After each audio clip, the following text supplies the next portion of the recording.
With a folks bomb with news domestic. Prime Minister Kedarnath again trying to pretend he's half God. Instructions been given to all the districts in Haryana, whichever BJP ruling states. They got TVs out everywhere in every possible juncture with him speaking. What a waste of money, especially in UP, folks, where people are dying in the line, waiting for fertilizers which don't exist. They expect the truth, essentially, to be wiped out because they control the media, the trolls. You got to see through the chaff. But Samajwadi Party continues to stay the course. SPRLD to tie up, no clarity in Akhilesh will contest polls. Let me say, folks, they're going to keep saying this. And they're going to throw this as if he's running away from the battle. But this has always been the case. Akhilesh has never fought a seat in the UP for the Vidhan Sabha. This is the way he does it. He wants to focus on all the 400 seats, and then once he wins, he can take any seat he wants. That's the way it works. That's the way it happens all over the place, right? Akhilesh to ally with Shivpal says will give him full respect, but watch this space. The reason is I'm told by the Patrakars in UP and Lucknow that there is a full press from the Chanakya of the BJP and has offered Shivpal a governorship in one of the states and his son a ministership, cabinet ministership in the next government in UP. Watch this space. As SP seals ties with Raj Bahar's SBSP, 9 smaller parties back BJP in UP. Cycle of corruption operated fast, says Modi in a dig at SP. Now with the figures that are and the numbers that are coming out, it's just abysmal. You know, nobody knows. Under Samajwadi Party, they averaged 5% GDP growth, which was almost the same as the entire country. Since Yogi's taken over, they are way behind. There. Eye on UP elections, PM targets SP with graft. The kind of graft during Corona, during purchase of cylinders and oxygen, and now with laptops is unbelievable, folks. Is unbelievable. Amit Shah said to take stock of BJP's election preparation. That's okay. Let him take stock. Where he loses the plot, folks, if you stay focused and battle it on the grounds, he has no answer for that. All he has is control over media and social media. Chhat Puja to get special place in BJP's attempt to woo Eastern UP voters in Delhi. BJP eyes Bundelkhand PM's likely to visit Jhansi to boost poll drive. You would think that he has better and bigger things to do with China in Arunachal Pradesh. And all he's worried about is running to UP, Jhansi. He's visited them 6 or 7 times already. Power subsidy removal, major talking point among weavers in Varanasi. This, folks, is the problem. The real ground reality is getting hammered. And probably the weavers are from the minority community. That's why they don't properly care. Cheers. के अलावा वो ये है कि वो सबको लेकर चलते हैं।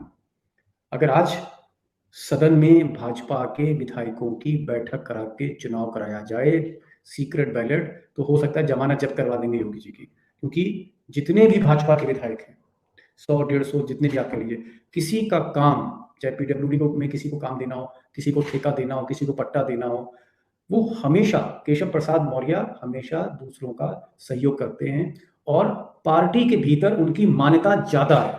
योगी जी के साथ 10 विधायक नहीं दिखते। तो ये भी एक कारण है जहां पर केशव प्रसाद मौर्य को लगता है कि अगर ऊपर से पैगाम ना आया दिल्ली से और अगर वोटिंग हो गई, अगर सीधे कहा विधायकों से कि अपना नेता चुनिए, तो आप मान लीजिए कि केशव प्रसाद मौर्य ही उत्तर प्रदेश के चंद्रगुप्त मौर्य होंगे। बिल्कुल, चंद्रगुप्त मौर्य जो हैं उनको कहीं से तो कुछ एक बैकिंग मिल रही है। सूर्या सर, मतलब दिल्ली सुनने में ये आ रहा है कि दिल्ली से केशव प्रसाद मौर्य को अच्छी खासी बैकिंग मिली हुई है योगी आदित्यनाथ की नाक में दम करने के लिए। अनम्यूट कीजिएगा सर। आपने कर दिया शायद। हाँ जी, आवाज आ रही है? बिल्कुल। तो मुझे तो खबर ये मिली है कि योगी आदित्यनाथ हट रहे हैं यहाँ, और कितना विकास हुआ है। तो अब आपने एक बात कही कि सब बाहुबलियों को समाप्त कर दिया है उत्तर प्रदेश से, वो कर दिया है निश्चित। अब एक ही बाहुबली उत्तर प्रदेश में बचे हैं, इसलिए उस बाहुबली के लिए रहने के लिए बाकी बाहुबलियों का समाप्त होना जरूरी था। शेखर सर, एक दिन अचानक मुख्यमंत्री के ट्विटर हैंडल से 8-10 ट्वीट होते हैं कि वो, तुम्हें याद है राम मंदिर पे कार सेवकों पे गोली किसने चलाई थी, तुम्हें याद है कि दंगा कब हुआ था। मतलब वो जो भड़काने वाले ट्वीट होते हैं वो अचानक एक दिन मुख्यमंत्री के ट्विटर हैंडल से ट्वीट होना शुरू होते हैं। उसके 3 या 4 दिन बाद अमित विकास का एजेंडा बताकर जो किया था वो फिर से वापस हो गया हिंदुत्व के एजेंडे पर, क्योंकि अब समझ में आ गया है कि वो जो कार्ड है बैकवर्ड क्लासेस का वो भारतीय जनता पार्टी के हाथ में अब नहीं है। तो हम ये शुरू करें कि भारतीय जनता पार्टी क्या क्या कर सकती है चुनाव जीतने के लिए, और ये मान लें कि ये चुनाव जीतना बहुत जरूरी है, और जो कुर्सी है प्रधानमंत्री पद की वो योगी के हाथ में है इस समय। मतलब ये भी मान लीजिए कि देश का जो भविष्य है वो योगी के हाथ में है,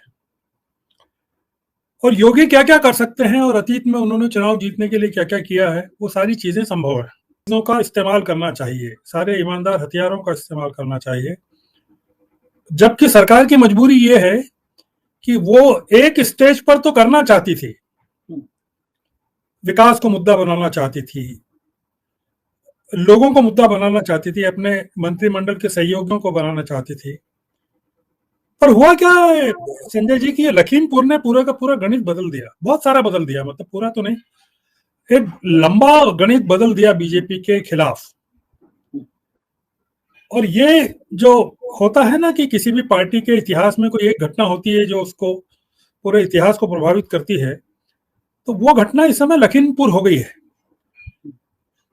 तो भारतीय जनता पार्टी के लिए मतलब सोचिए कि ठाकुरों का वोट इंटैक्ट है अगर योगी के कारण, अपर कास्ट का इंटैक्ट है अगर मोदी जी के कारण, और ब्राह्मणों का इंटैक्ट है अगर इस बात से कि टेनी को मंच पे खड़ा करके उन्होंने मैसेज दिया कि देखिए हम कितनी रिस्क ले रहे हैं,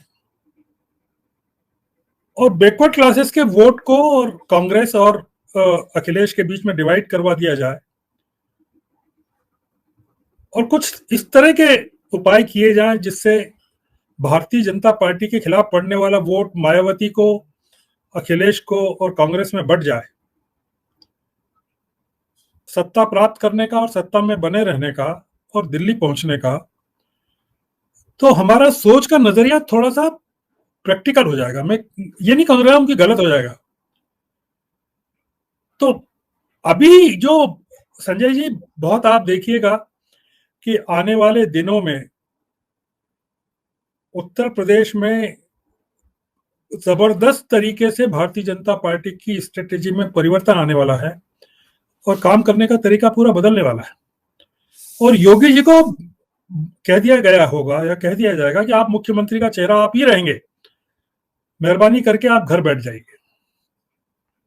घर बैठ जाइए इससे मतलब ये कि आप प्रशासन को चलाइए, चुनाव हम लड़ेंगे।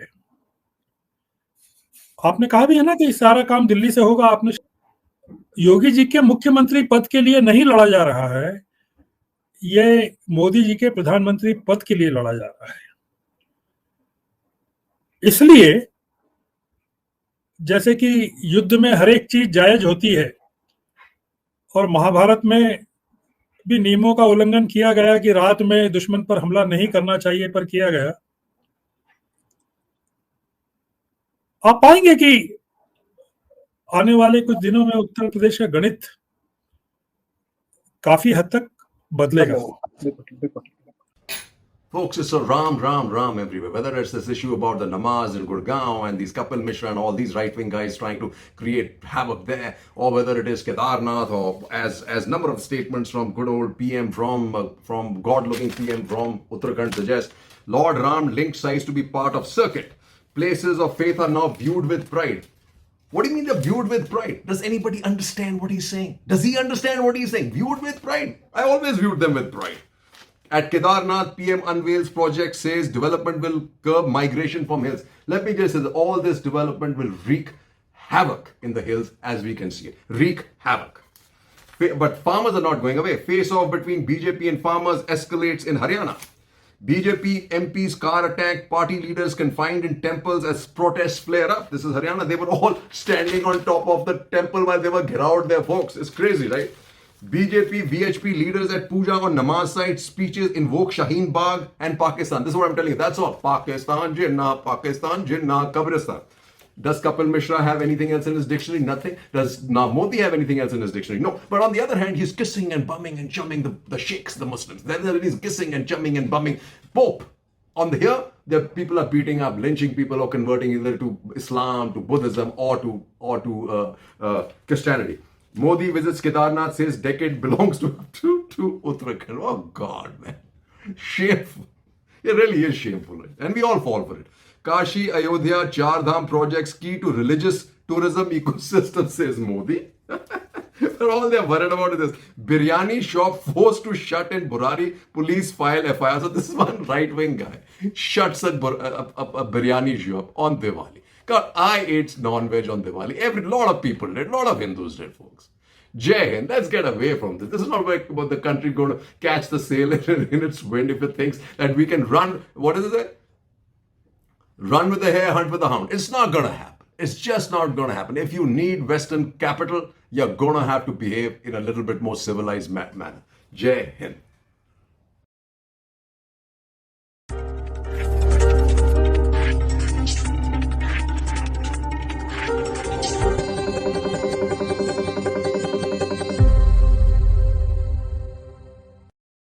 Hello and welcome. I'm Barkha Dutt. You're with the Mojo Story. How did we reach a point where we're having a full-blown battle over whether namaz can be offered at a designated site in public? This is taking place not in some remote interior of India, but literally an hour from the national capital in the corporate business center of Gurugram. Let's take you through the big developments of this story that has fast become a huge political issue.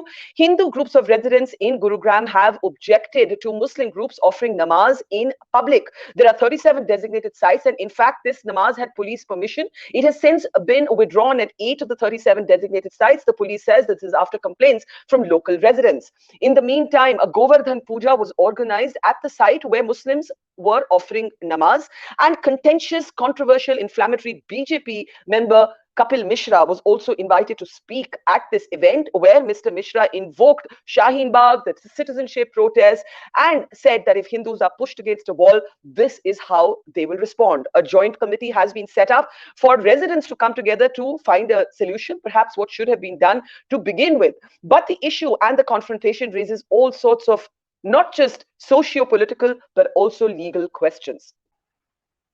नमस्कार, मैं अम्बरीश कुमार, जनादेश चर्चा में आप सबका स्वागत है। आज हम बात करने जा रहे हैं उत्तर प्रदेश भारतीय जनता पार्टी के संगठन को लेकर के, सरकार को लेकर के। भारतीय जनता पार्टी के एक कद्दावर नेता है पूर्वांचल के राम इकबाल सिंह। उन्होंने कार्यकारिणी की बैठक में कहा कि सरकार को नौकरशाह चला रहे हैं। इससे पहले भी वो सब कर चुके, काफी बलिया की तरफ के काफी ज्यादा आक्रामक तेवर वाले नेता माने जाते हैं राम इकबाल सिंह।